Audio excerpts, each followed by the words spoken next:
Discussion in the State House in Augusta today on the creation of a survey to analyze the use of technology in Maine classrooms. The bill calls for a look into the safety policies, current procedures, and best practices of technology with a report back to lawmakers. An amendment brought forward in today's work session to have specific focuses on the impact that digital consumption has on cognitive development. It was also mentioned the increase of use of concerns surrounding AI should be addressed through the study.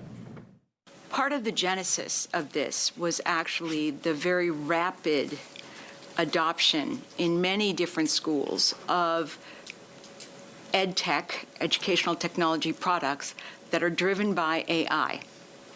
And the feeling on the part of many teachers and administrators as well as parents that there should at least be the opportunity to take a look at sort of how extensive the use of that kind of technology is, at what grade levels, how teachers are feeling about it, etc.